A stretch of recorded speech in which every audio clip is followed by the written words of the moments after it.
Pastor Marcelo Jamal, ele tem um ministério apostólico, profético e pastoral em relação à igreja. Ele por 17 anos pastorou a igreja Comunhão Ágape, e agora ele está numa transição do seu ministério, está mudando para os Estados Unidos, já compartilhou isso com os líderes, mas é um homem que eu tenho certeza que Deus tem levantado com uma voz nessa nação, para abençoar a igreja, para abençoar o corpo de Cristo, para tocar vidas em toda essa nação e em outras nações. Deus tem levantado a vida dele, e eu estou muito grato, meu coração é muito grato de nós podemos recebê-lo nesse final de semana. Por isso eu queria chamar o pastor Marcelo Jamal. Vamos receber com alegria, queridos, esse homem de Deus que...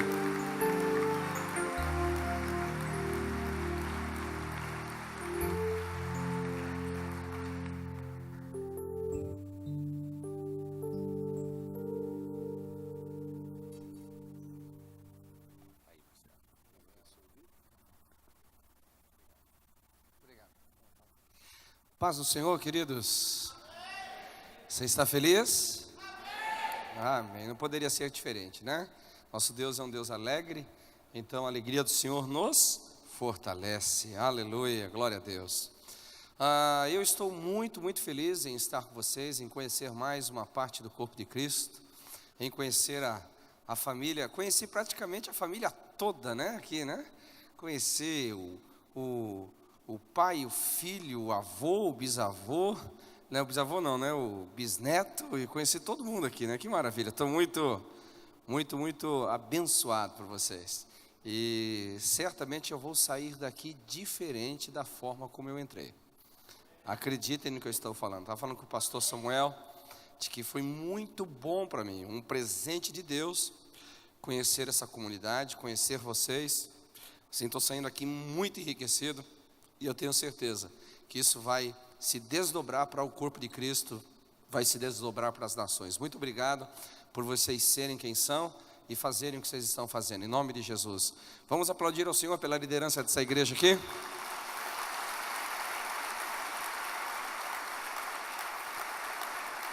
Aleluia. Pastor Samuel falou a respeito dessa minha transição. De fato, eu estou mudando do Brasil para os Estados Unidos, mas isso não limita o meu trabalho no Brasil. Pelo contrário, eu pretendo estar no Brasil uma vez por mês. Então eu vou vê-los e vou ministrar a minha nação querida e amada. Apenas estou numa fase nova do ministério, e eu contaria com a oração, com a intercessão de vocês. Será que quando vocês forem orar, vocês poderiam usar um minutinho do tempo de vocês de oração e falar: Deus, ministre lá o teu servo, a família dele, a Adriana, a esposa do Marcelo Jamal, ao Eric, ao Christian.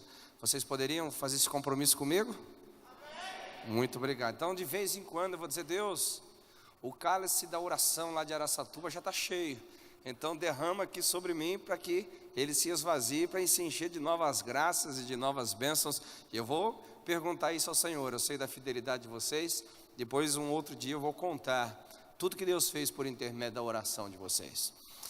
Outra coisa que eu gostaria de compartilhar, eu trouxe alguns materiais, não foram muitos, nem sei se tem ainda, acredito que sim, deva ter um ou outro. Eu trouxe alguns pendrives com 8 gigas de ministrações, mensagens poderosas, mensagens extraordinárias, que você vai ouvir e vai ser edificado e vai ser abençoado, e depois você ouve a mensagem, melhora ela, prega de novo, aleluia, glória a Deus, e faz a obra de Deus de forma extraordinária.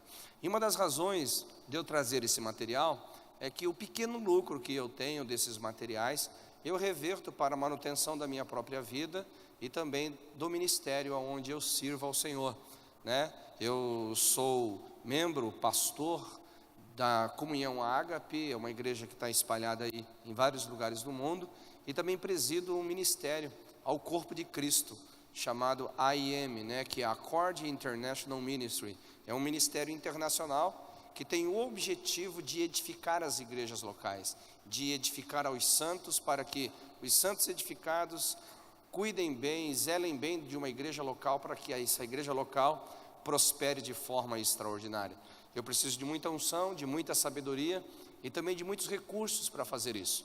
Então eu conto com vocês em nome de Jesus, amém? Então olha para o seu irmão e diga assim: eu sou bíblico. Olha para o seu irmão e diga: eu sou bíblico. E a palavra de Deus diz, vamos lá, diga, e a palavra de Deus diz que eu não devo amar só de língua, só de palavras. E como prova do meu amor, eu vou te dar um presente, o material do pastor Marcelo Jamal.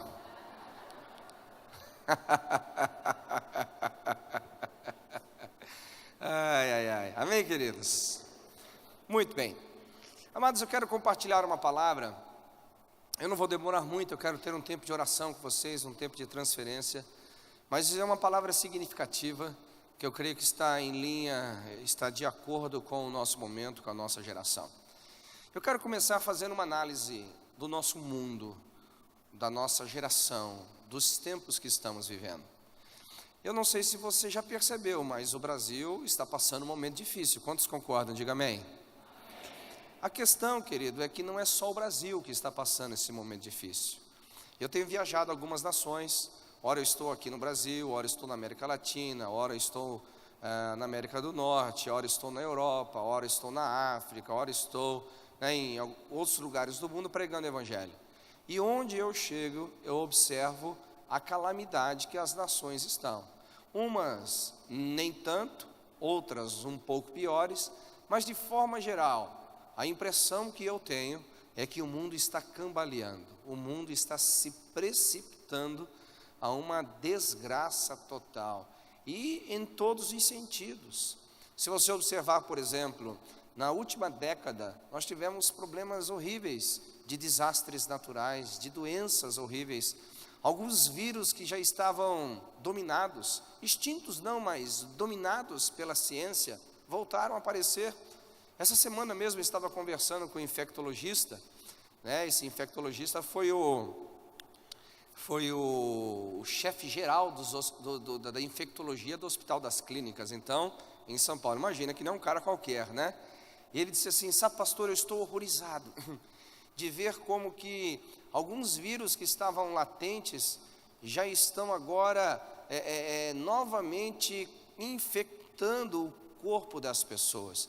Ele me disse assim: muitos jovens estão novamente contraindo, sendo infectados por vírus que há muitos anos nós não víamos. E ele me disse uma coisa assim, principalmente, imagine a sífilis. A sífilis voltou a estar num alto grau de infecção no Brasil. Eu falei: uau, mas quase que eu disse para ele, né? Não é por acaso, né? A forma como o jovem vive a sua sexualidade no Brasil não seria diferente, né, a contaminação. E eu fui conversando com ele, e ele me disse: realmente nós estamos no fim do mundo. Ele não era cristão, mas ele começou a entender que nós estávamos no fim do mundo, não apenas nessa questão de enfermidades, catástrofes também, né, ceifando inúmeras pessoas, coisas que nós sequer ouvimos falar, né? Nos últimos 10, 15 anos, quantas coisas absurdas aconteceram, 200.000 pessoas, 100 e poucas mil pessoas morrendo, coisas assim horríveis, degradantes, coisas assim que nos chocam. Eu não sei você, mas eu fico chocado quando eu vejo tanta gente sendo ceifada, sendo engolida pela morte, porque eu fico me perguntando: quantas dessas estão salvas? Quantas dessas foram para o céu? Quantas dessas terão encontro com Jesus para dizer: vinde, benditos do meu Pai, para o lugar que eu vos preparei? O negócio é problemático, né? E a questão é que não é só problema de saúde, só problema de catástrofes naturais. A gente também tem um problema moral. E não precisamos ir muito longe quando falamos sobre problemas morais. É só ver a forma da política brasileira, como nós lidamos com as autoridades que lhe foram delegadas, né? Aqueles homens foram colocados ali por Deus, certamente por Deus, foram colocados pelo voto democrático, certamente foram colocados pelo voto democrático, mas mesmo Deus os colocando ali, mesmo eles sendo eleitos democraticamente, eles não perdem o livre-arbítrio, e é no livre-arbítrio que Satanás trabalha na vida dessas pessoas.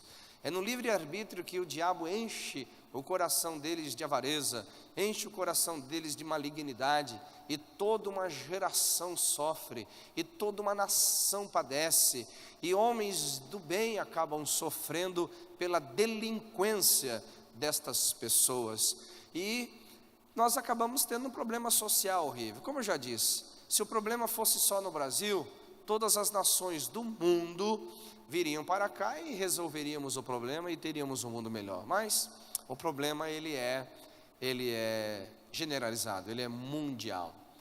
Essas coisas todas, queridos, provam uma só verdade: estamos no fim dos tempos. Quantos concordam? Diga amém. Realmente Jesus está às portas, realmente Jesus está voltando. Se você ler a Bíblia escatologicamente quer dizer ler a Bíblia numa ótica do fim dos tempos, né? Escatologia fala sobre o estudo das últimas coisas. Você vai perceber que tudo isso já estava previsto pela Bíblia. Tudo isso já estava analisado profeticamente pelas Escrituras. Então, para um bom conhecedor das Escrituras, para um bom estudante de escatologia, nós não temos novidade nenhuma daquilo que estamos vendo. Mas quando você começa a estudar escatologia, você fica também um pouco preocupado. Por quê? A escatologia, ela no mínimo, tá? Apenas para o nosso sermão desta noite, eu quero dividir, no mínimo, ela é dividida em 3 etapas.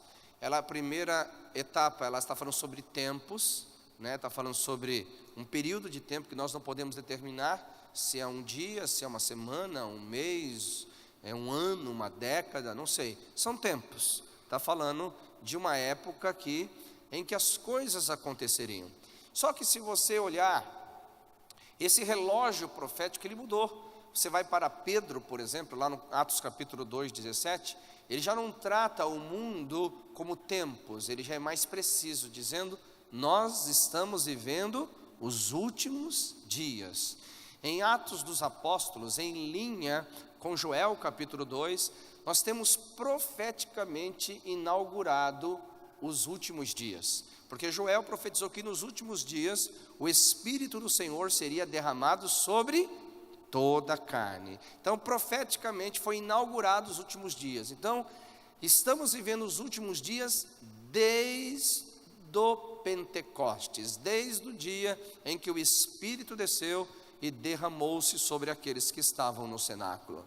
No entanto, se você vai lendo a escatologia, você vai lendo a Bíblia na visão escatológica, você vai observar lá na Bíblia em 1 João capítulo 2, versículo 17, que ele já não chama mais de tempos e nem de dias, ele fala da última hora. Ele fala: filhinhos, esta já é a última hora, né? Vamos ver lá, olha o mundo, olha só, filhinhos, esta é a última hora, e conforme ouvistes que vem quem? O anticristo, e muitos anticristos se têm levantado, por onde, né, conhecemos que é a última hora. Então, escatologicamente, eu e você estamos vivendo a última hora dos últimos dias. Olhe para o seu irmão e diga assim: estamos vivendo a última hora dos últimos dias.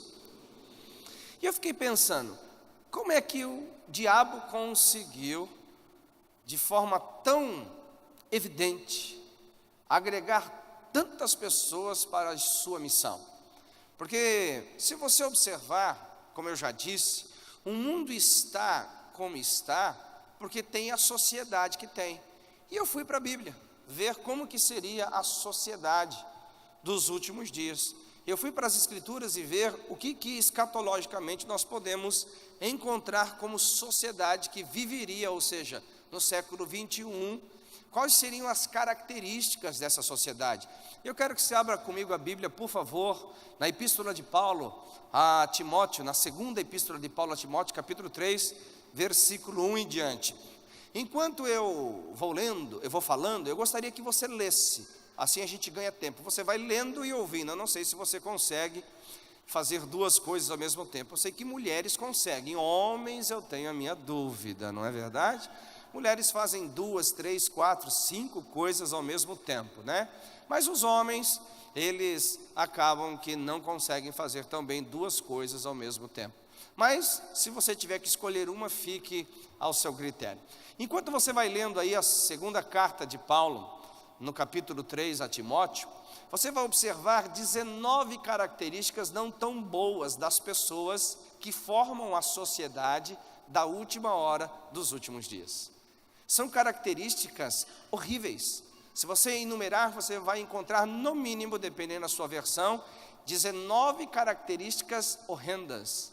De pessoas egoístas, de pessoas avarentas, de pessoas que não amam paz, de pessoas desobedientes, de pessoas sem recato, de pessoas dissolutas, de pessoas assim, terríveis. Então, eu analisando esse texto, eu fui me perguntar, o mundo só pode estar como está, porque esse tipo de gente é que constrói o mundo que se vive. Esse tipo de gente é que constrói a sociedade que temos. Então, se as pessoas são como de fato a Bíblia diz que são, e eu creio na Bíblia, alguém crê na Bíblia aqui? Então, ainda que elas não concordem que sejam assim, elas são assim. A Bíblia fala que na última hora dos últimos dias, este seria o caráter das pessoas, este seria o comportamento das pessoas, e isso é replicado em todas as nações. Então, nós não temos aqui muito que nos surpreender do mundo estar como está, porque tem o tipo de gente que tem. E eu também fui analisar dizendo assim, espera um pouquinho, se o mundo cambaleia, porque tem a sociedade que tem, como é que está o mundo espiritual ao redor destas pessoas? Como é que está o mundo espiritual envolvendo a mente desta sociedade? E eu fui lá para a primeira carta de Paulo a Timóteo, no capítulo 4. Eu gostaria que você colocasse ali para nós lermos juntos, e você vai ver então o ambiente espiritual desta sociedade corrompida que gera um mundo destruído, né? Capítulo 4, né, de 1 Timóteo, por gentileza, 1 Timóteo, capítulo 4. Você vai perceber então, né, mas o Espírito expressamente diz que em tempos posteriores alguns apostatarão da fé. Então veja só, é um mundo sem fé. É um mundo sem fé. E isso se deve muito ao humanismo. Talvez você não entenda bem, mas deixa eu tentar esclarecer para você o humanismo. Vou apenas falar duas características do humanismo. E o problema é que deixa eu avançar um pouco a mensagem, pastor Samuel, tem muito pastor com um discurso humanista, né? Não apenas secularista, mas humanista. E qual que é as duas grandes bases do humanismo? Primeiramente, o humanismo, ele quer destruir o conceito do sobrenatural. Tudo que é sobrenatural é inexistente na filosofia humanista. Eles não acreditam que existe a vida sobre o que é palpável, o que é visto, o que é ouvível, ou seja, o que é material. Então, todo o argumento filosófico do humanismo, toda a investida do humanismo é de alguma forma cauterizar a mente da sociedade para que eles desacreditem no sobrenatural e, consequentemente, eles se levantam contra todo tipo de religião, principalmente a cristã, principalmente a evangélica, e principalmente a evangélica que está tentando provar ao contrário, que o sobrenatural existe. Então, esse é o tipo de mundo espiritual que nós vivemos, né? E por que esse povo vai se apostatar da fé? No momento em que as pessoas se desconectam de Deus, eles vão ter que se conectar a alguma coisa, porque querendo ou não, o ser humano é espiritual. Querendo ou não, o ser humano é propenso para as coisas espirituais. E eles vão cair na mão de quem? Se você não está na mão de Deus, você está na mão do diabo, não tem outra alternativa. E olha só o que diz o texto: se apostatarão da fé, dando ouvidos a espíritos enganadores e a doutrina de demônios. Segue adiante, por gentileza. Pela hipocrisia de homens que falam mentiras e têm a sua própria consciência cauterizada. Então, tente imaginar o ambiente social, ou melhor, espiritual dessa sociedade. Abandono de fé. Nós temos ação fortíssima dos demônios contra essa sociedade. E nós temos falsos mestres alimentando este conceito humanista, diabólico, destrutivo, usurpador, mentiroso, e podemos usar aqui todos os tipos de adjetivos possíveis. Eu fico admirado como alguns pastores adotam esse tipo de discurso em seus púlpitos. E consequentemente nós vamos ter o quê? Uma geração sem fundamento. Como diz Efésios, uma geração que é levada por qualquer vento de doutrina. Qualquer coisa que aparece, move ela para cá, qualquer coisa que aparece, move ela para lá, e ela vai escumando as suas próprias imundícies. Essa é a sociedade, tanto no sentido do que ela é moral, e no que ela é no sentido espiritual. Então voltamos ao assunto inicial aqui. Poderíamos ter um mundo diferente? Não. Se ela é o que é moral, se ela está influenciada pelo mundo espiritual que nós analisamos aqui, ela não poderia construir um mundo diferente, senão este que cambaleia, precipitando-se nas mandíbulas do inferno. Aí nós ficamos perguntando, pastor, quem é que vai trazer resposta para esta situação? Quem é que vai ser uma voz para este povo? Bem, eu acho que deveria ser a igreja. Quantos concordam? Digo amém. Amém. Aleluia. Que amém forte, gostoso. Só que nós vamos observar o seguinte. Diga comigo, a igreja também é filha da sua época. Porque nós temos aqui um conceito de igreja triunfante e um conceito de igreja militante. O conceito de igreja triunfante é aquela igreja noiva de Cristo, imaculada, sem manchas, sem rugas, a igreja perfeita. Irmãos, essa igreja, independente do que você é e eu seja, do que você faça e eu faço, independente de nós, ela é, e ponto final. Jesus já a constituiu desta forma, amém? Então tudo que eu falar da igreja a partir deste momento, eu não estou tocando na igreja corpo de Cristo no sentido da noiva, no sentido da adorada, da desejada por Deus, que o adore em espírito e em verdade, mas no sentido da igreja militante. O que é a igreja militante? É aquela igreja que trabalha e que serve a Jesus nas gerações. No nosso caso, estamos no século 21, então é a igreja que está em São Paulo, é a igreja que está no Brasil, é a igreja que está na América do Sul, na América Latina, a igreja que faz parte da nossa geração. Esta igreja, infelizmente, acaba se tornando filha da sua época, e nós precisamos parar para analisar esta igreja, para ver se de fato ela está dando a resposta para esta sociedade que cambaleia mundo afora. E aí nós temos o livro de Apocalipse para analisar. Nós temos as 7 cartas ali em Apocalipse, capítulo 2, capítulo 3. E cada uma daquelas igrejas, são 7 igrejas, elas representam um período de tempo. E a igreja de Laodiceia, conforme alguns teólogos, alguns estudiosos da Bíblia, eles dizem que a igreja de Laodiceia é a igreja do fim, é a igreja dos últimos dias, é a igreja da última hora. Então, se ela é a igreja da última hora, dos últimos dias, está falando de nós como igreja militante, está falando de mim e de você, está falando das nações. E nós temos que ver o retrato desta igreja, que deveria ser a resposta para esse mundo que cambaleia. Eu quero que você, por gentileza, abra a Bíblia comigo. Eu vou ler aqui junto com vocês no projetor, que fica mais fácil. Abra comigo lá em Apocalipse, né? E você vai observar o que está escrito lá. Apocalipse 3, sobre a igreja de Laodiceia. Quem já achou aí, diga amém.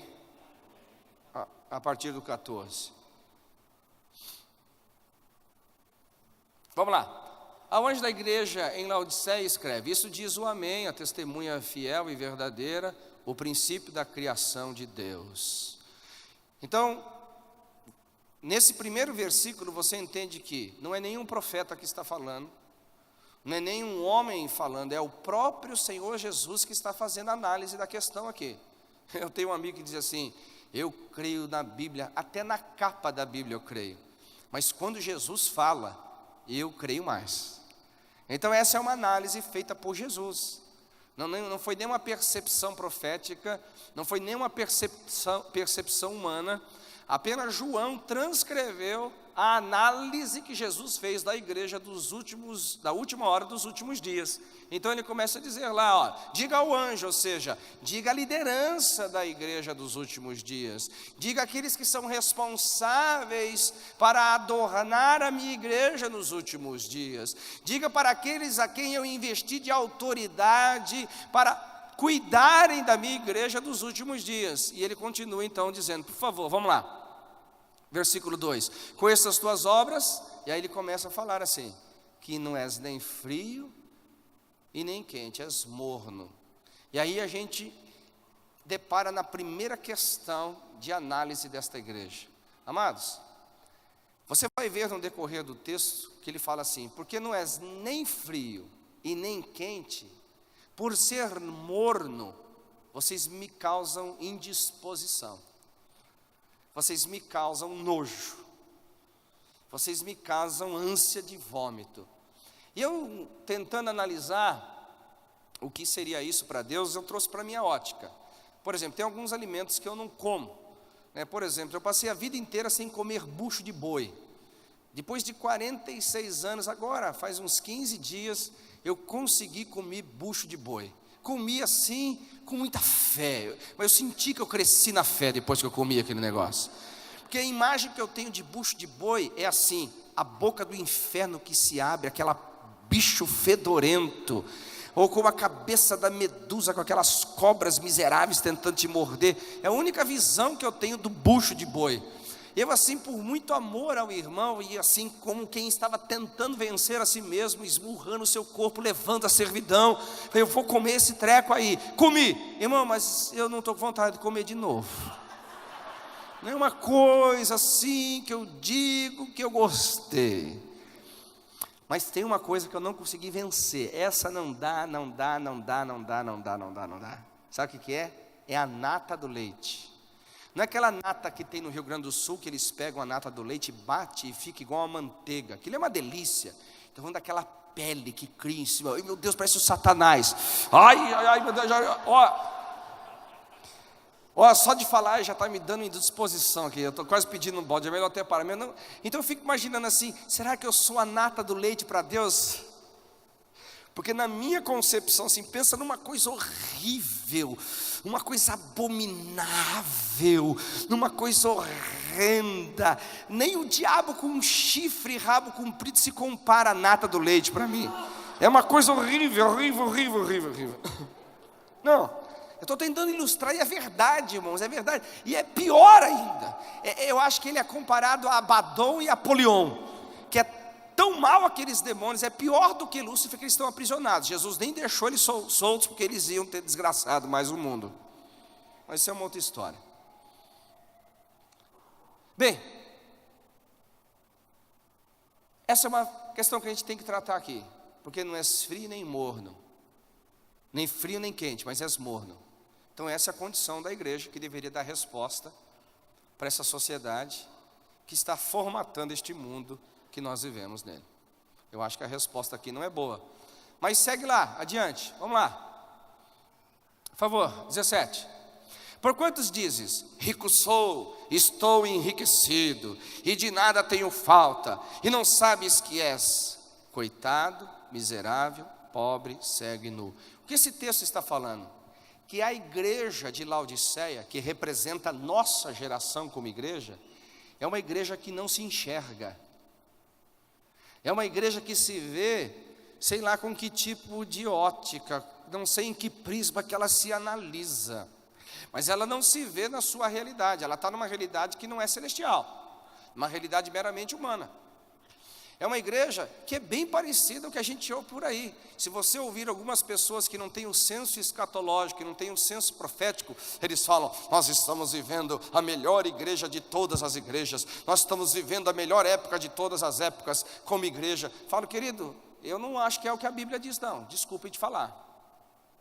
Como eu já disse, e eu torno a repetir, porque eu não gosto de pregador que bate na igreja. A igreja é a noiva de Cristo. Eu não estou batendo na noiva. Eu estou aqui falando sobre a igreja militante. Eu estou falando aqui que nós, como igreja militante, estamos um pouco despercebidos do que é ser a igreja, né? E de como viver como igreja. Porque se nós de fato fôssemos o reflexo da igreja triunfante, se nós de fato fôssemos a imagem da igreja triunfante, jamais iríamos causar indisposição a Deus. Jamais seríamos uma igreja que não se enxergaria, pelo contrário, ela teria o seu senso de identidade bem estabelecido, o seu senso de missão bem focado, e ela não estaria da forma como nós estamos hoje. Então percebe que a igreja de Laodiceia, essa igreja militante, é uma igreja que não se enxerga. E você pode falar para ela, e você pode dizer para ela a respeito da sua condição espiritual, da sua forma de viver o cristianismo, que eles vão tomar isso como ofensa. Eles vão dizer: ah, esse pastor é incrédulo, esse pastor não tem a linguagem da fé, esse pastor não entende o que Cristo fez pela igreja. Mas é bem pertinente à igreja laodiceana esse tipo de discurso. Então, é uma igreja que não tem uma imagem clara de si. Eu costumo dizer que é igual drogado. Você já viu algum drogado de fato admitir que o uso da droga não esteja fora do seu controle? Geralmente o drogado diz: não, eu tenho sob controle, eu cheiro tanto de cocaína que eu posso, eu bebo tanto de álcool que eu posso. Geralmente, esse tipo de gente drogada, ele nunca acha que está debaixo de comando, ele sempre acha que está no controle. E esse é um problema muito sério. Semelhante às mulheres, por exemplo, ou os homens também, que fazem uso da medicação para emagrecer, nada contra, mas tem muitos que são viciados. Agora, eles olham o benefício da droga e não vejam o mal que está causando. Muitos estão até loucos hoje de tanto tomarem remédios para emagrecer. Mas você vai falar para eles que eles estão loucos, eles dizem assim: louco eu? Louco está você. Eles não conseguem se enxergar, eles não conseguem se ver. E é um problema sério, por quê? No momento que você não se enxerga, você não tem cura. Uma vez me perguntaram: pastor Jamal, o que é pior do que errar? E eu falei: mas como que eu vou dar uma resposta? Eu acho que eu fui iluminado pelo Espírito de Deus. Eu disse: pior do que errar é errar e não admitir o erro. É errar e não saber que está errando. Porque quem erra e sabe que está errando, tem solução. Quem erra e reconhece o erro, tem solução. Agora, o camarada que pensa que não está errado, aquele que pensa que está certo, mas está cometendo delitos horríveis, ele jamais vai procurar um médico, jamais vai procurar solução para a sua vida. E nós vamos seguir adiante lá, vamos lá? Põe lá, por favor. Né? Aconselho-te que de mim compres ouro refinado do fogo para que te enriqueças, e vestes brancas para que te vistas. Desculpa. E não seja manifesta a sua vergonha da tua nudez, e colírio a fim de ungires os teus olhos para que vejam. Segue adiante. Eu repreendo e castigo a todos quanto amo, sê pois zeloso e arrepende-te. Segue adiante. Eis que estou à porta e bato. Se alguém ouvir a voz e abrir a porta, entrarei em sua casa, e com ele cearei e ele comigo. Agora preste atenção aqui. Irmãos, olhe para os meus olhos aqui. Para quem que Jesus está falando isso?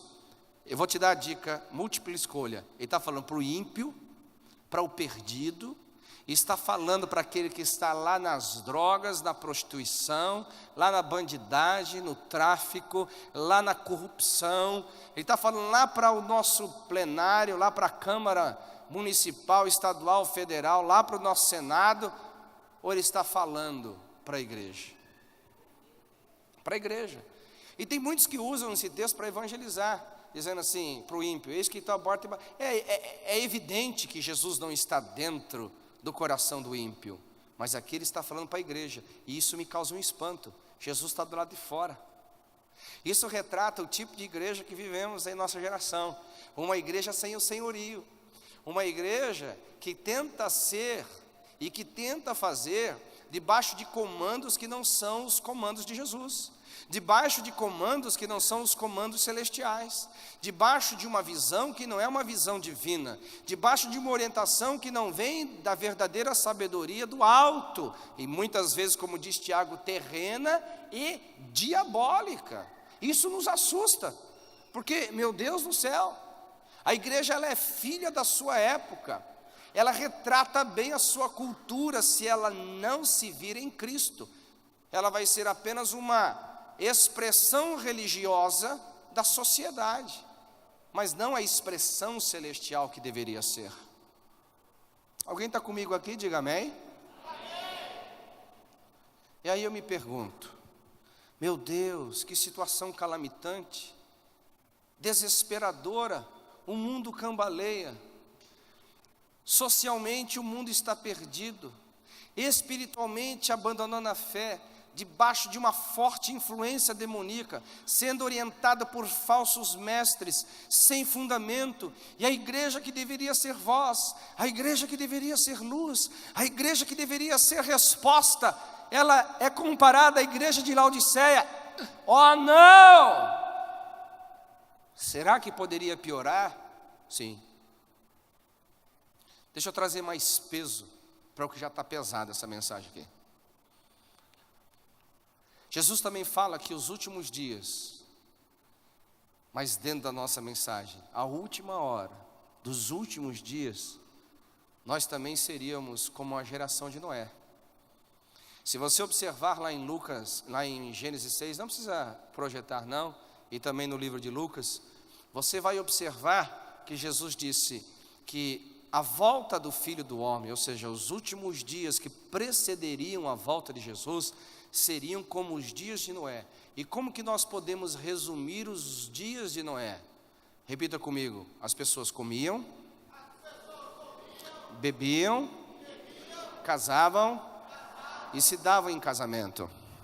Mais forte: comiam, bebiam, casavam e se davam em casamento.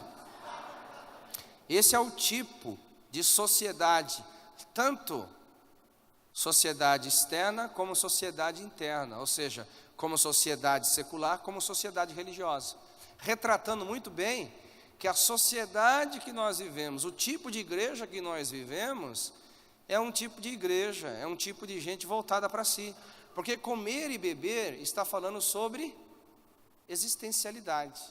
Você tem que comer e beber para sobreviver.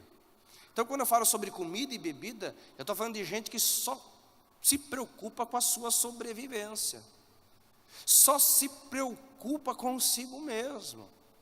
É uma geração em si mesmada, e o máximo de preocupação que ela tem é da perpetuação da humanidade, casando e se dando em casamento, que é o quê? A forma que as pessoas têm de se multiplicar. Então você percebe que é uma sociedade voltada para si, que é uma sociedade voltada para os seus prazeres, as suas vontades, os seus quereres. E aqui a gente vai alinhar a mensagem desta noite ao que ouvimos ontem no Rical. Nós temos uma sociedade consumista, e a religião que sobrevive do consumismo desta sociedade, ela oferece um consumo religioso. A religião não oferece transformação. Essa igreja de Laodiceia, porque ela não é uma transformada e não pode produzir transformação, então ela fica alimentando esse consumismo, ela fica alimentando esse tipo de gente, ela fica alimentando esse tipo de sociedade, ela fica dando esperanças falsas, ela fica dando projeções falsas de futuro, e nós não podemos admitir, em algum momento nós temos que romper com isso, meu amado. Porque afinal de contas, se você olhar o retrato da igreja triunfante, a igreja triunfante é a igreja da restauração. A igreja triunfante é a igreja que as portas do inferno não prevalecerão sobre ela. A igreja triunfante é a igreja que está sentada com Cristo, acima de principados e potestades. A igreja triunfante é a igreja que é sal, não insípida para ser pisada pelos homens. A igreja triunfante é a igreja de autoridade. A igreja triunfante é a que tem o nome de Jesus. A igreja triunfante é aquela que é e será e sempre será vitoriosa. A igreja triunfante é aquela igreja que sabe quem é e sabe o que deve fazer. Então nós não podemos, como pessoas, compactuar com essa geração de Laodiceia, que se porta de forma equivocada. E como reverter esse quadro? A questão é que você tem que olhar agora com outros olhos. Outros olhos. A Bíblia fala também que nos últimos dias, mais dentro da nossa mensagem, a última hora dos últimos dias, que foi inaugurado lá no Pentecostes, também seria tempos de grande derramar do Espírito Santo. Aleluia, você pode aplaudir ao Senhor?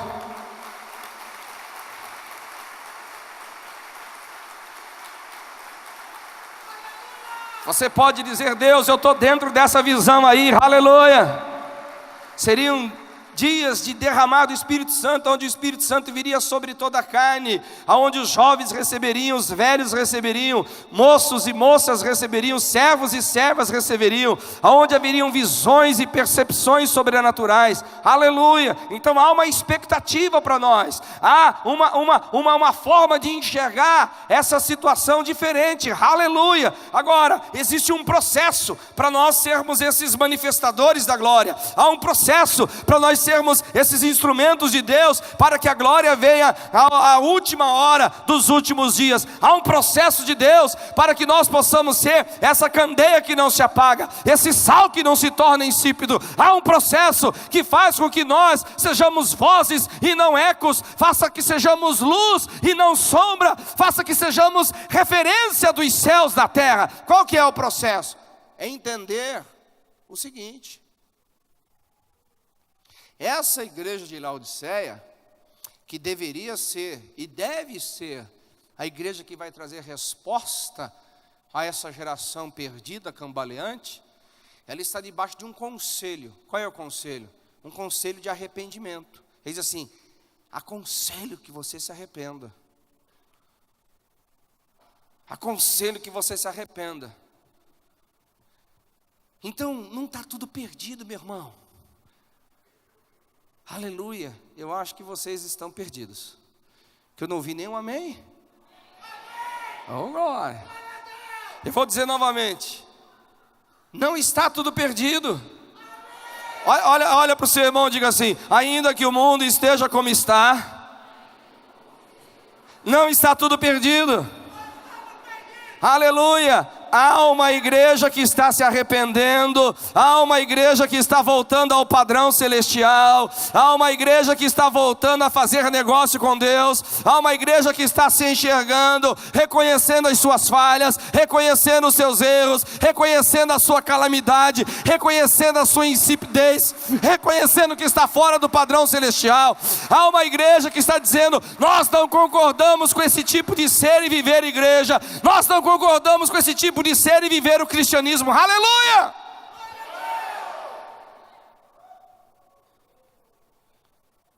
E ele diz: e eu te aconselho então a você vir e fazer negócio comigo. Resumindo o texto assim, Jesus fala: eu te aconselho a que você compre ouro de mim, a que você compre ouro refinado de mim. Porque o que tornou a igreja de Laodiceia tão insípida, tão distante do padrão celestial, é que por ela não se enxergar em Deus, ela começou a fazer negócio com a terra. O padrão desta igreja é humano, o padrão desta igreja é humanista, o padrão desta igreja é secular. E Jesus fala: eu quero que você compre ouro refinado por mim, eu quero que você faça negócio comigo. Ou seja, quando você faz negócio, você está querendo dizer assim: eu tenho para oferecer, eu tenho para levar adiante, não é assim o comércio? Você compra para vender, você recebe para dar. Quantos concordam? Diga amém. Então, o que Jesus está querendo dizer? Eu quero que você, como igreja, você tenha produtos celestiais para oferecer para essa sociedade. Eu quero que você tenha uma visão celestial para oferecer para essa sociedade. Eu quero que você tenha ouro dos céus. Eu quero que você tenha vestes dos céus. Eu quero que você tenha colírio dos céus. Aleluia. Alguém pode dar um glória a Deus aqui essa noite, meu amado? Aleluia. E aí nós vamos ter que rever muitas coisas daquilo que nós trouxemos para dentro de nós. E eu, pastor Samuel, eu comecei a fazer uma análise. Eu quase que eu desisti de fazer essa análise. E assim, eu posso estar errada na forma como eu vou expressar essa análise. Mas hoje, no mínimo, 40% das nossas chamadas teologias, ela é humanista e secularista. É uma mistura de humanismo com secularismo. É uma mistura da psicologia cristã, não que eu seja contra, com o filosofismo cristão, não que eu seja contra, mas que traz muito o padrão terreno, muito o ouro terreno, muito tipo de vestes terrena, muito do tipo do colírio terreno, e por isso que a igreja não tem uma imagem celestial de si mesma. Então nós vamos ter que reverter muitas coisas que nós trouxemos como padrão de Deus, e está dizendo, não, o ouro que vocês têm aí não é celestial não, esse ouro que vocês estão oferecendo, a traça e a ferrugem consome, essas vestes que vocês estão se vestindo, são vestes que a traça corrói. Não dá para vir com esse tipo de riqueza para o céu, não dá para você vir com esse tipo de roupa para o céu. Então nós vamos ter que, nesse processo de arrependimento, rever muitas coisas que nós chamamos made in heaven. Na realidade não é made in heaven, é qualquer outra coisa. Isso dói. Não é fácil, dói. Você ter que admitir que algumas coisas eram certas, mas agora são erradas. Que algumas coisas que você dizia que era de Deus, você vai ter que reconhecer que era meramente humana, se não outra coisa. Nós temos que passar por esse processo. Nós não estamos debaixo de sentença. A igreja dos últimos dias não é uma igreja debaixo de sentença. A igreja dos últimos dias não é uma igreja debaixo de condenação. A igreja dos últimos dias não é uma igreja dizendo que não há solução para ela. A igreja dos últimos dias é uma igreja debaixo de conselho. Eu aconselho, eu aconselho, eu aconselho. É uma igreja debaixo de conselho. Então o ministério profético, apostólico, o ministério evangelístico, pastoral, de ensino, que são aqueles a quem Deus constituiu para aperfeiçoar os santos, eles precisam se levantar para aconselhar a igreja, para dizer, igreja, volte ao padrão celestial, igreja, volte ao padrão divino, igreja, volte ao padrão de Deus, igreja, saia do humanismo, igreja, saia do secularismo, igreja, deixa de ser aquilo que vocês estão sendo, meramente uma sociedade religiosa, e passem a ser a expressão dos céus da terra, e passem a ser a glória de Deus na terra, e passem a ser a agência dos céus da terra. Alguém está querendo ouvir o conselho de Deus aqui esta noite? Aleluia, aleluia. Alguém está querendo dizer assim, eu vou sair dessa sociedade consumista da religião, e eu vou vir aqui para essa mentalidade de governo, para essa mentalidade de reino sacerdotal, para essa mentalidade de empreendedor do reino. Há alguém aqui que pode dizer, Deus, eu estou dentro dessa visão, aleluia. Aleluia!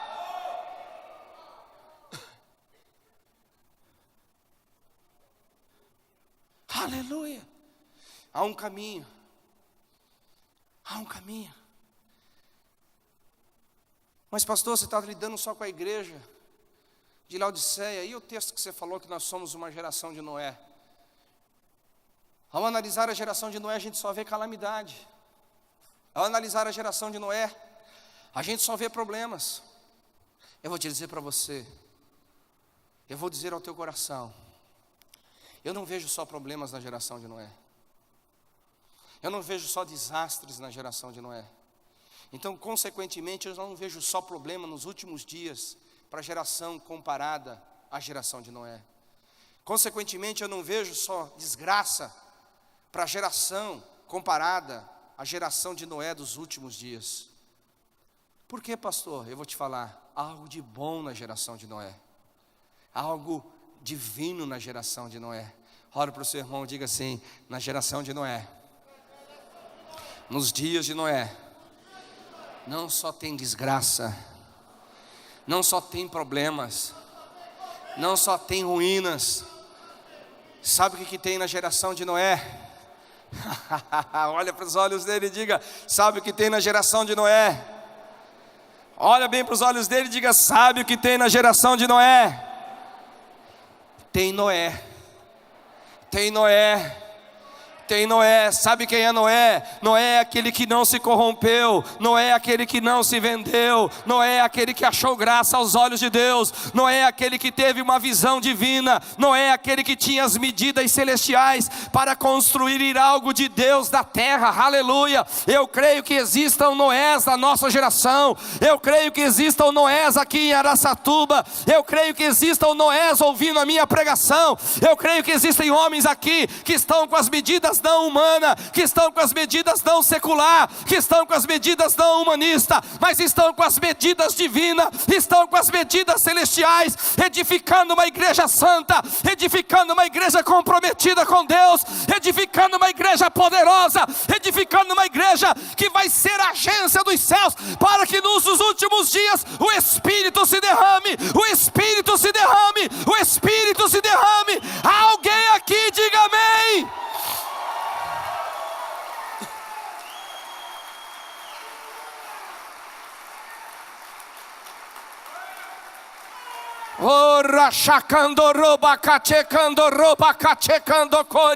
Quando eu vejo a situação do mundo, eu não me desespero, eu não digo que está todo perdido, eu olho uma oportunidade de fazer a diferença, eu olho a oportunidade de ser voz, eu olho a oportunidade de ser luz, eu olho a oportunidade de mostrar que há um Deus dos céus que ainda opera na terra. Aleluia.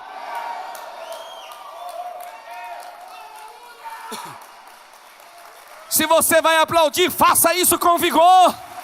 Se você vai dar glória a Deus, dê glória a Deus com força.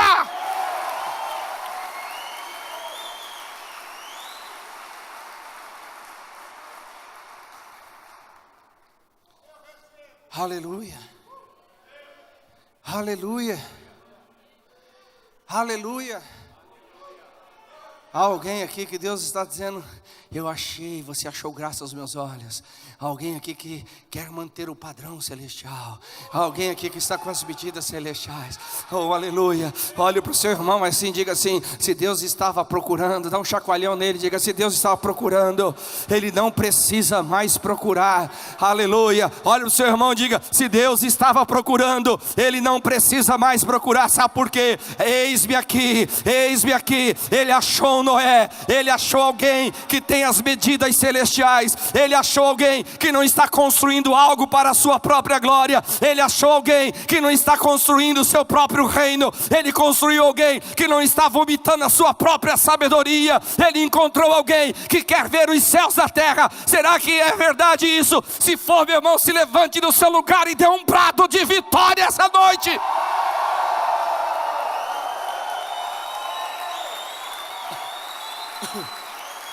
Oh,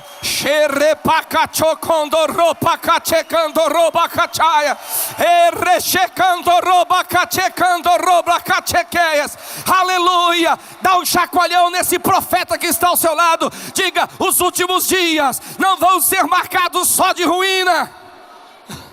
Diga para ele: os últimos dias não vão ser marcados só de calamidade. Os últimos dias serão marcados de um grande derramar do Espírito, e eu serei esse manifestador do Espírito. Através da minha vida o fogo vai cair, através da minha vida a glória vai se manifestar, através da minha vida os céus vão descer, através da minha vida o fogo vai pegar. Alguém pode dizer amém aqui?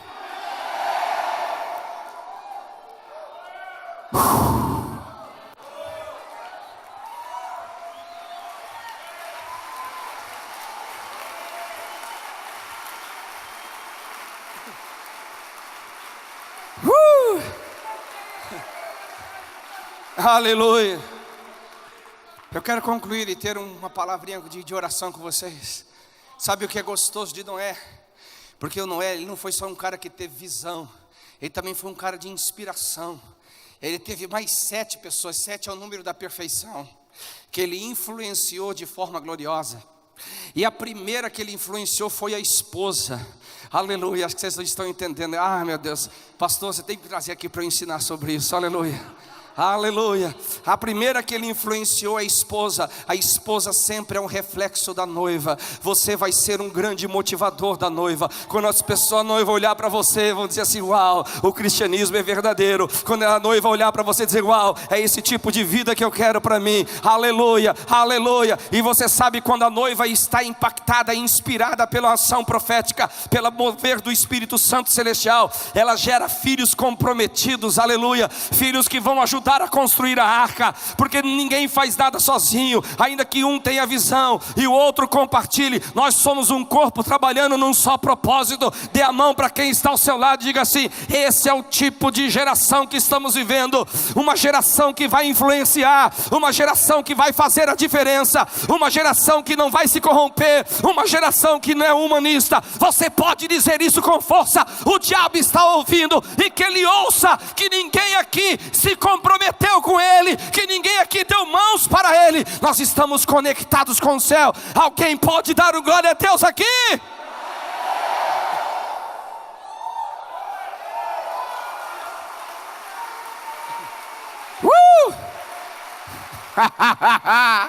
Ai meu Deus, eu estou cheio do Espírito Santo, eu estou cheio de alegria, eu estou cheio de convicções hoje, aleluia!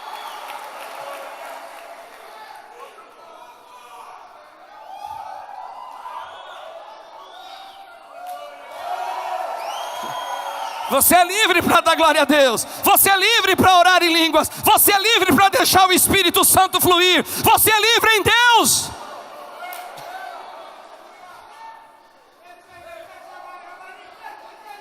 Flua, flua, flua, flua, flua.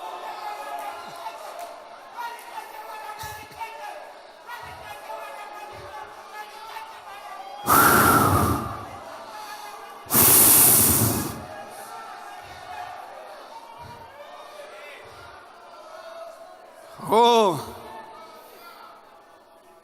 aleluia. Os últimos dias serão marcados por avivamento. Creia no que eu estou falando. Eu queria que nós tivéssemos um tempo aqui de consagração. Eu gostaria de chamar o Ministério de Música para nós nos derramarmos um pouquinho diante de Deus. Enquanto o Ministério de Música vem aqui, deixa eu te falar uma coisa. Se você está aqui e por acaso você ainda fazia parte desta igreja de Laodiceia, no sentido de uma igreja que não se enxergava, uma igreja que pensa que é e não é, que pode e não pode, com uma visão muito distorcida de si, desgraçando a graça de Deus, achando que pode fazer tudo. Não, não é assim, querido. Eu falei de manhã, eu quero repetir aqui. Esse mundo que cambaleia, esse mundo que se precipita ao inferno, eles clamam por uma solução, e lá fora não tem. A política não pode dar para eles, a segurança pública também não, a ciência em todas as esferas de atuação também não. Eles clamam desesperadamente para serem livres do pior poder que invadiu a raça humana, o pior controle que domina a humanidade, chamada pecado. E Jesus deu para a igreja o maior benefício de todos. Jesus deu aos seus irmãos, o Pai deu aos seus filhos o maior benefício que a graça poderia dar depois da reconciliação com Deus, que é se ver livre do pecado. É dizer que o Espírito de vida quebrou de mim, em mim, a lei do pecado e da morte. Mas se o mundo olha para dentro e ele percebe que nós somos tão iguais quanto eles lá fora, acaba a esperança da humanidade. Se eles olham aqui para dentro e nos veem escravos, a semelhança deles que estão lá fora, sucumbe a esperança. Então, se você ainda tinha essa mentalidade de que poderia viver da forma como você quisesse, fazendo o que você quisesse, sem estar conectado ao padrão divino, arrependa-te, meu amado. Arrependa-te. Não seja uma ânsia de vômito.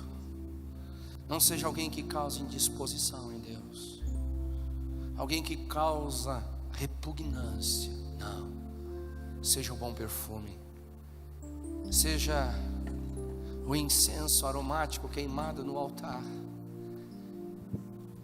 Incenso esse que, inalado por Deus, lhe produz prazer e satisfação. Arrependa-te. Eu não quero te trazer constrangimento, mas ouça no teu coração. E eu quero que você se misture conosco aqui, que eu vou fazer um segundo apelo. Se você é daqueles que olham os problemas e diz não tem mais solução e quer sair disso, olhando por um outro ângulo, não, espera um pouquinho. Ainda que o mundo esteja como está, ainda que escatologicamente já estivesse previsto isso, ainda que profeticamente nós tivéssemos que passar por este momento, também existe uma outra vertente profética. Os últimos dias são dias de derramar do Espírito. Os últimos dias são dias de profundo arrependimento. Os últimos dias é uma geração de Noé que trabalha para construir a arca. A arca representa o projeto do reino, aonde as pessoas dentro deles são salvas. O projeto aonde dentro deles elas subsistem a calamidade que está fora. Eu então vou ser essa geração de Noé. Eu vou ser um Noé numa geração corrompida. Eu vou ser Noé numa geração que está debaixo do pecado. E você vai se levantar essa noite e dizer: eu vou ser essa geração que vou liberar a pomba, que vou liberar a pomba, que vou liberar a pomba, vou liberar a ação do Espírito. Glória a Deus. E você realmente quer se comprometer com isso? Saia do seu lugar. Vem aqui para frente. Eu sou o primeiro aqui, porque eu quero ser essa voz. Eu quero ser esse Noé. Eu quero ser esse manifestador da glória. Eu quero ser essa luz. Eu quero ser esse bom perfume. Eu quero ser Deus, o que depender de mim, o que depender de mim, o que depender de mim. Nós vamos cantar músicas que falam sobre o derramar do Espírito, sobre a manifestação da glória. Eu quero que vocês cantem como vocês nunca cantaram. Eu quero que vocês não apenas cantem, mas que vocês profetizem, como quem está rasgando os céus sobre a nossa geração, como quem está invocando o sobrenatural, como quem está invocando o fogo do Espírito Santo. Aleluia. E eu quero que vocês aqui embaixo, meus amados, mergulhem nesse oceano que Deus preparou para nós aqui. Ah, meu irmão, eu não sei você, mas eu percebo que há uma atmosfera de glória. Eu percebo que há uma atmosfera de fé. Eu percebo que há uma atmosfera de avivamento aqui. Eu percebo que há uma atmosfera de restauração. Eu percebo que os céus querem descer à terra e invadir a sua vida, e invadir a sua família. Oh, aleluia. Vocês que estão vindo para frente, se espalhem aqui. Vamos nos misturar como um só corpo. Aleluia. Vamos, erga as suas mãos, levante a sua voz, rasgue o seu coração. Aleluia. Você que é batizado no Espírito Santo, comece a orar em línguas, comece a se derramar diante de Deus. Comece a dizer para Ele o quanto você é apaixonado, o quanto você quer Ele, o quanto você o ama, o quanto Ele é tudo para você. Vamos, meu irmão, vamos. Flua, flua, flua. Anseio por ti, anseio por ti. Eu me rendo.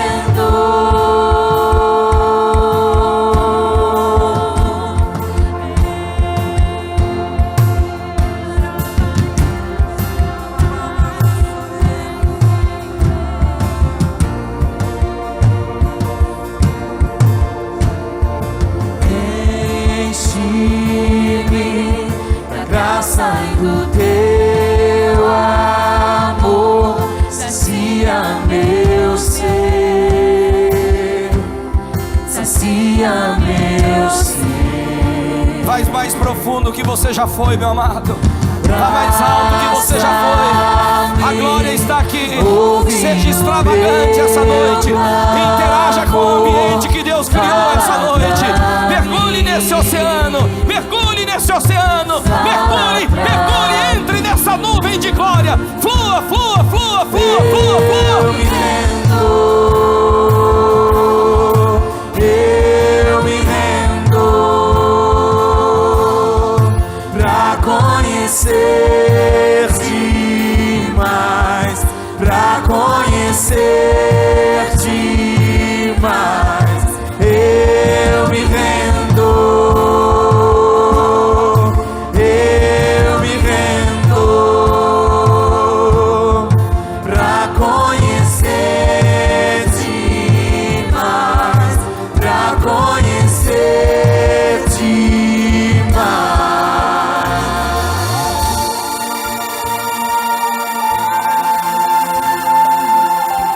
Espírito Santo, vem, Senhor, com teu vento de Flua, flua, poder. flua, flua, flua. Esqueça quem está ao seu lado. Esqueça quem está à sua direita, à esquerda. Mergulhe no coração de Deus. Mergulhe nas asas do Espírito Santo. Se entregue, se entregue, se entregue, se entregue, se entregue, se entregue ao batismo de fogo aqui, ao batismo de glória aqui.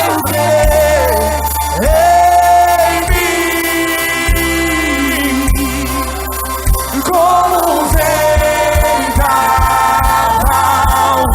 sobrenatural, faz teu querer em mim. Fogo, fogo, fogo, fogo, fogo, fogo, fogo, fogo, fogo, fogo,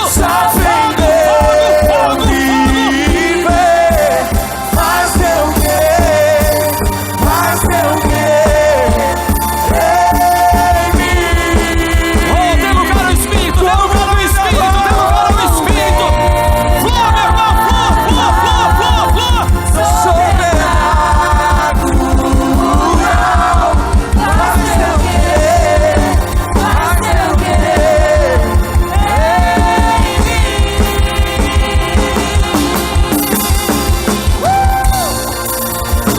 Sim, Espírito Santo,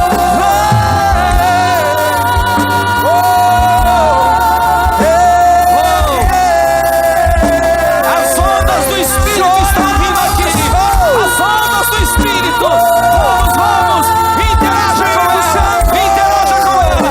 Flua, flua, flua, flua. Flua, flua, flua, flua, flua, flua.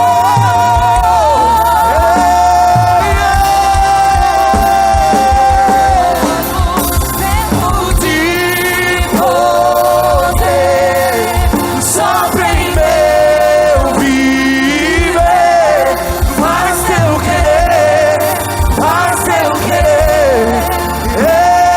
em mim. Como um vendaval sobrenatural, faz teu querer em mim.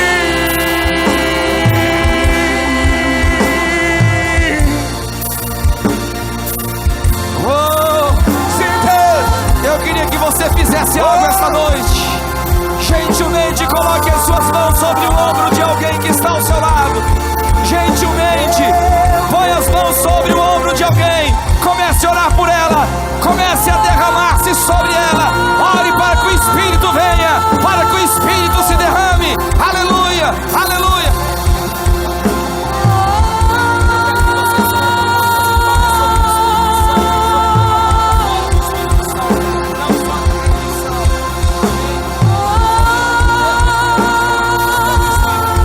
Vamos, vamos, vamos, vamos, vamos, vamos. Ore com força, ore com intensidade. Flua, flua, flua, flua. Flua, flua, flua, flua, flua, flua, flua.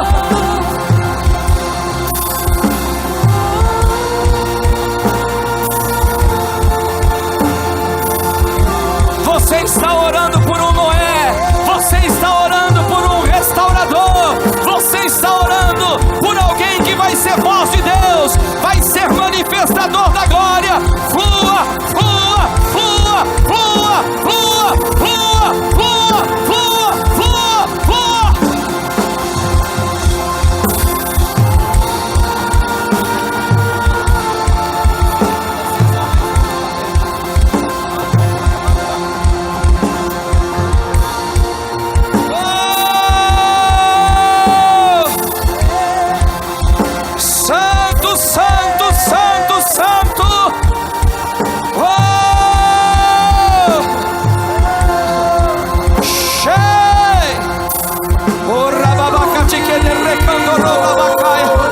Você que ora em línguas, comece a orar em línguas.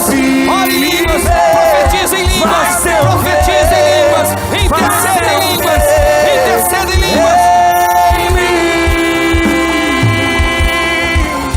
Como um vendaval sobrenatural, faz teu querer em mim.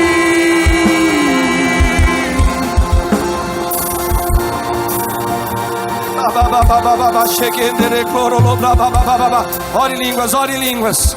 Ore em línguas, ore em línguas. Ore em línguas, ore em línguas. Deixa esse rio que está dentro de você fluir. Deixa esse rio que está dentro de você fluir. Deixa esse rio de vida. Deixa o renovo fluir. Deixa a glória fluir. Deixa o fogo queimar. Deixa a unção se mover. Flua, flua, flua, flua, flua, flua, flua, flua, flua, flua. Espírito vem, oh, vem com teu poder, Senhor. Será la mamassou. Será la mamassou.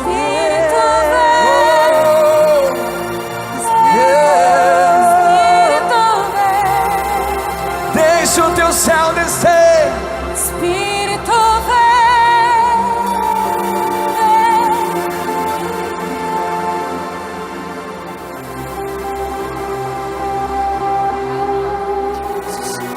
Eu sinto que o Espírito do Senhor está vindo como onda sobre nós. Não pare de orar, não pare de orar, não pare de orar, não pare de orar, não pare de orar, não pare de derramar-se, não pare de interceder, não pare de dizer: Deus, eu entendi a palavra, eu entendi o comando dos céus, eu entendi o que o Senhor quer da minha vida. Eu estou aqui, eu estou aqui, eu estou aqui, como ministro eu estou aqui, como sacerdote eu estou aqui, como sacerdote eu estou aqui, como sacerdote eu estou aqui, aleluia. Xerecando robla bacaias, checando roble viande de cocho quando robla bababacati queriande recoro robla babacati queriande recorias.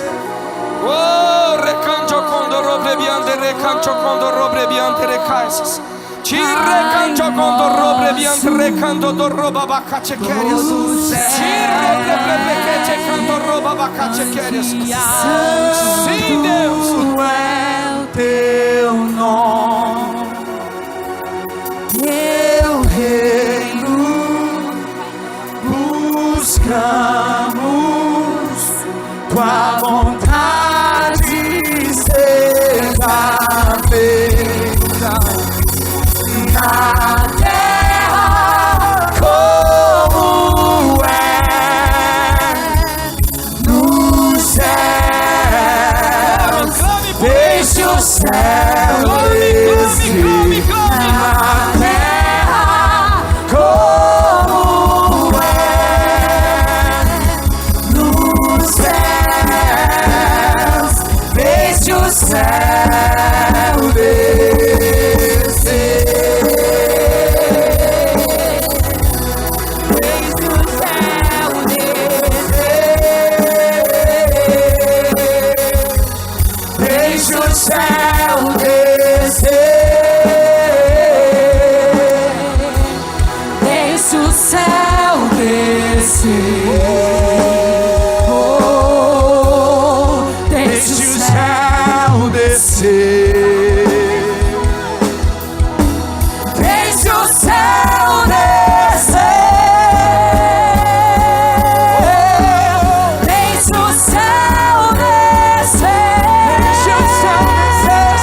céu descer,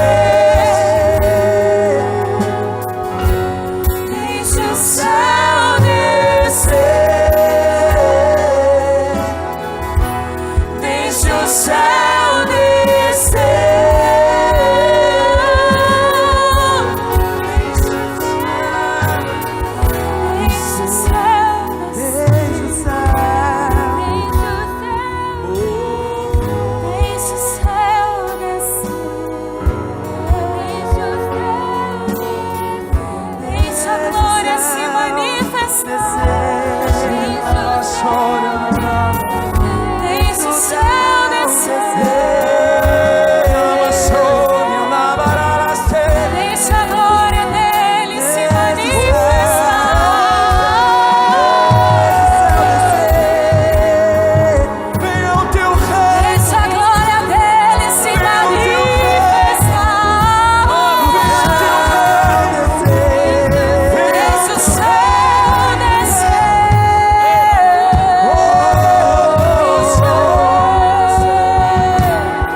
As portas do céu, Senhor, derramando o teu fogo sobre nós.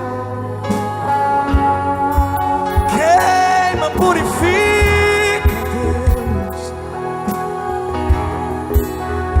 Venha o teu reino sobre nós, Senhor.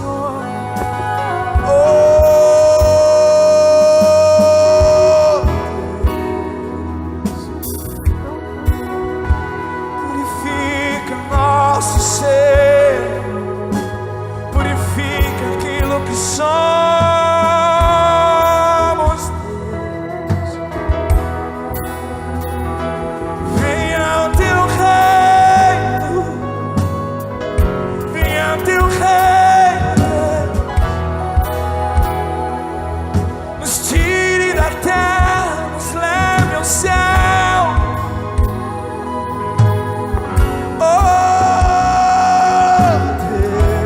Suas mãos ao Senhor. Ouça o Espírito Santo dizer nessa noite, querido: compre de mim, compre de mim, compre de mim ouro, vestes, colírio. Uma pessoa morna, Deus vomita, queridos. Uma pessoa indiferente causa ânsia. Nós sejamos essa geração apaixonada pela presença de Deus, essa geração de Noés, que podem ser criticados, podem ser, mas têm as medidas certas, ouvem a voz do Pai, influenciam a sua geração.